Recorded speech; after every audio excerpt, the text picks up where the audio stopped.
Bonjour à tous et bienvenue. Parmi toutes les possibilités que l'intelligence artificielle offre, il y a la génération d'images qui est l'une des plus intéressantes, notamment si vous êtes fan de manga et d'anime.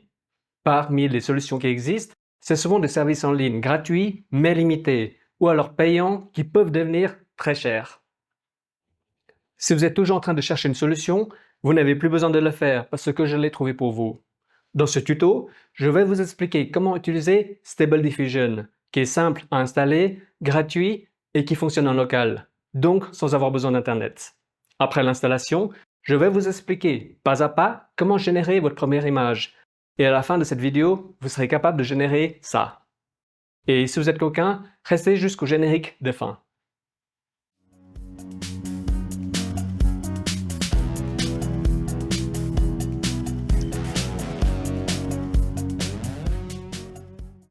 Je commence par ça parce que c'est important. Lorsqu'on fait une image avec une intelligence artificielle, on est responsable de ce qu'on a créé. C'est une notion importante à souligner car il y a eu des affaires. Vous savez, des situations où des images inappropriées ont été générées, comme des deepfakes ou du contenu hentai, soi-disant à cause de l'outil. Sauf qu'avec ce genre d'outil, pour générer de telles images, il faut le vouloir, comme taper des mots-clés spécifiques, pour que l'IA les crée. Donc, si vous avez un enfant, gardez un œil sur ce qu'il va créer, ou mieux, faites-le avec lui, pour lui donner les bons réflexes. Des outils, j'en ai testé plusieurs, mais Stable Diffusion est celui qui, je pense, va donner satisfaction au plus grand nombre. Je précise aussi que je ne suis pas un spécialiste de l'IA, du coup, je vais utiliser des mots simples. Gardez juste en tête que Stable Diffusion est un moteur IA très puissant qui n'a pas besoin d'une machine de guerre pour fonctionner. Si vous avez un PC équipé d'un Core i5 de 8 Go de mémoire et d'une carte graphique comme une GTX 1000, c'est largement suffisant. De plus, cette solution utilise Automatic 1111, qui est une interface open source qui va se servir de votre navigateur web pour piloter Stable Diffusion. C'est pratique, tout comme son installation qui ne demande qu'un seul clic, contrairement à certaines alternatives qui vous obligent à modifier des commandes dans Windows ou encore d'installer plusieurs modules. Ce sont des mots que j'utiliserai plusieurs fois. Cela peut sembler difficile au début, mais c'est beaucoup plus simple qu'on ne le croit. Si Stable Diffusion est le moteur et que Automatic 1111 l'interface, pour générer une image, vous avez besoin d'un modèle, que nous appelons aussi checkpoints. Pour faire très simple, disons qu'un modèle va servir de base pour aider le moteur à générer une image. Des modèles, il y en a énormément. Si je dois en conseiller un pour commencer, je dirais Reeve Animated parce qu'il est très polyvalent. Ce modèle va vous permettre de générer des personnages masculins comme féminins, ainsi que des paysages réalistes ou fantaisistes. Le truc intéressant aussi sur ce modèle est qu'il est très léger, avec moins de 4 Go, alors que certains font facilement le double. Pour ce tuto, si vous voulez gagner du temps, téléchargez-le déjà via des sites sécurisés comme Pixay, CArt ou Civitay. Son installation se fera simplement en le plaçant dans un dossier dans Stable Diffusion. Maintenant, je vais vous parler des LoRa, qui veulent dire Low Ring Adaptation. Un fichier LoRa est une sorte de filtre qui va modifier le modèle. Contrairement aux modèles qui sont souvent très lourds avec plusieurs gigas, les LoRa ne font qu'une dizaine ou une centaine de mégaoctets. Il y en a de toutes les sortes. Certains vont améliorer la couleur, d'autres la luminosité, obtenir un personnage particulier ou une tenue spécifique. Un exemple, j'utilise un modèle qui fait du réalisme. Ensuite, je le combine avec un LoRa dédié à ce personnage bien connu. Et le résultat donnera donc une combinaison des deux.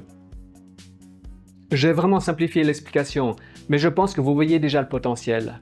Ce qui est bon à savoir aussi, c'est que vous pouvez combiner plusieurs LoRa pour générer votre image. Par contre, plus vous en utilisez, et plus ça va faire travailler votre PC. Si générer une image comme ça demande moins d'une minute, avec 2, 3 ou 4 LoRa ou plus, cette même image demandera plus de temps. D'ailleurs, si vous testez des modèles ou des LoRa via les sites officiels, n'hésitez pas à poster une note d'encouragement pour aider leurs créateurs. Idem aussi pour la chaîne. Merci aux personnes qui s'abonnent, qui likent et qui partagent les vidéos. C'est toujours gratuit. Si vous êtes encore ici, c'est que vous êtes prêts pour vous lancer dans l'aventure. Je vais vous guider pas à pas et vous donner des astuces pendant l'installation. Vous allez cliquer sur le lien que j'ai mis dans la description et vous arriverez directement sur la page officielle de Stability Matrix sur GitHub, qui est une plateforme de code en ligne sécurisée. C'est ici que les développeurs partagent leurs travaux. Là, vous descendez et nous allons nous intéresser à la version stable, pas la version développeur ou la preview. En cliquant dessus, le téléchargement commence. Ensuite, en lançant le fichier .exe, vous avez le choix entre une installation sur votre disque dur ou en mode portable, comme sur une clé USB. Par expérience, je déconseille l'installation en portable. En théorie, c'est très bien, mais dans la pratique, il y a des inconvénients, comme les mises à jour ou encore plus tard si vous installez des modules supplémentaires. Là, vos fichiers vont s'éparpiller et il y a des risques de plantage. Autant faire une installation normale pour tout avoir au même endroit.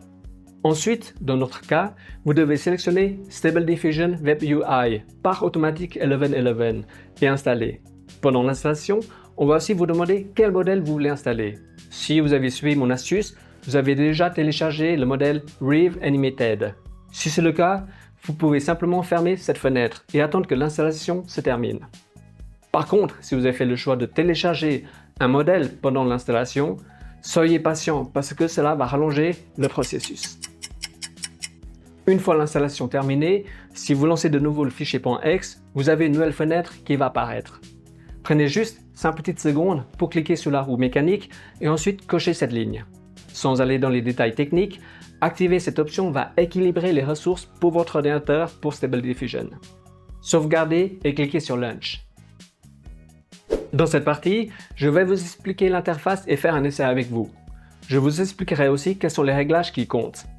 Comme vous pouvez le voir, Stable Diffusion se lance dans un nouvel onglet de votre navigateur. Dans mon cas, je suis sur Firefox. Ici, vous voyez le modèle ou checkpoint qui est actuellement utilisé par Stable Diffusion.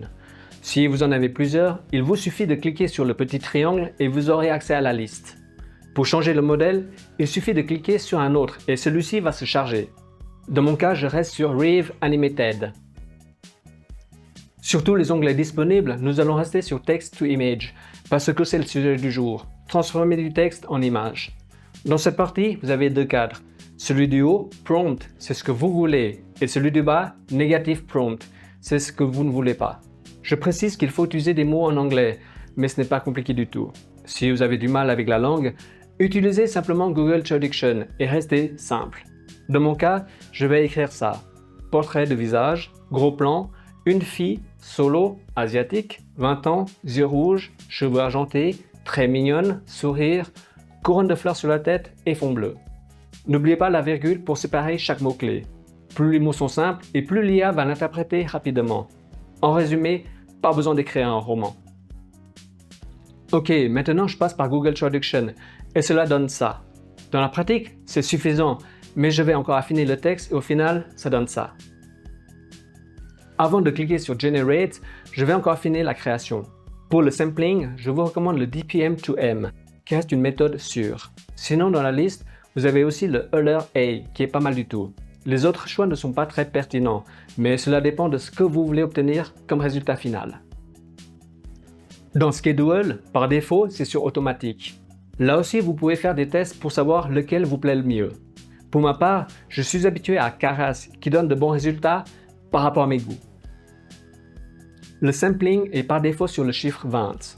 Dans la majorité des cas, un chiffre entre 14 et 20 est largement suffisant.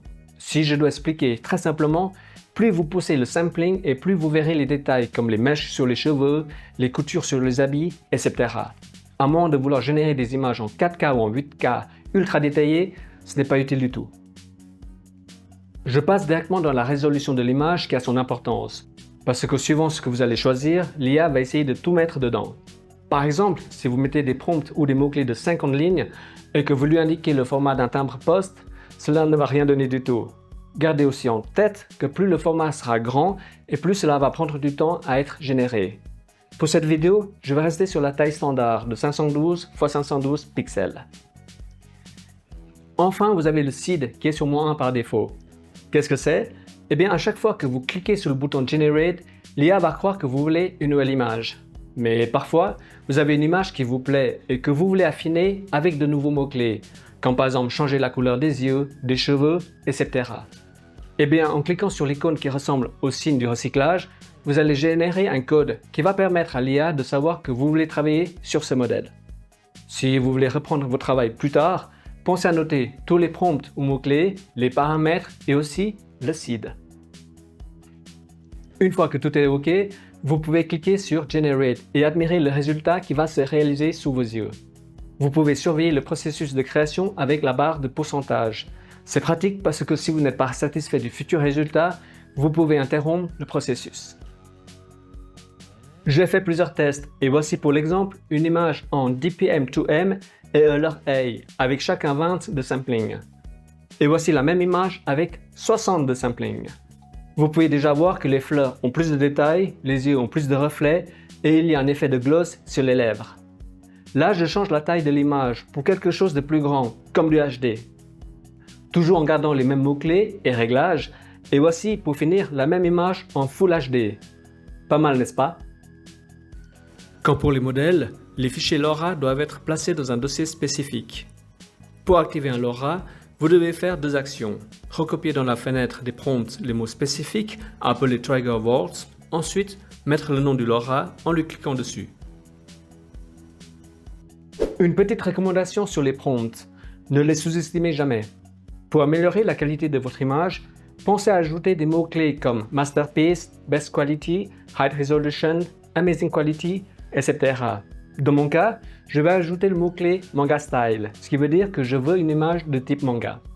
Les gens sous-estiment aussi les prompts négatifs. Pour l'exemple, je vais mettre Low Quality, Bad Anatomy, Cartoon. C'est pour éviter d'avoir des bizarreries et aussi parce que j'insiste pour avoir une image manga et non cartoon façon américaine. Je clique maintenant sur Generate et voilà. Voilà, nous arrivons à la fin de cette vidéo qui, je l'espère, va vous aider à mieux comprendre cette technologie, à découvrir son potentiel et pourquoi pas vous lancer dedans. Pour ce tuto, j'ai beaucoup parlé de modèles manga ou d'anime, mais avec Reeve Animated, vous pouvez aussi créer des paysages ou des décors. Moi qui apprécie la fantaisie japonaise, je me suis amusé à créer des fonds d'écran qui vont dans ce sens. Si vous avez des questions, n'hésitez pas à les poser dans les commentaires. Je vais essayer de vous répondre par écrit ou alors je ferai une vidéo spéciale pour pouvoir vous donner plus de détails. N'oubliez pas non plus ce que je vous ai dit dans la partie Disclaimer sur la responsabilité des images générées par IA. En attendant, je vous dis à bientôt, prenez soin de vous et soyez sages.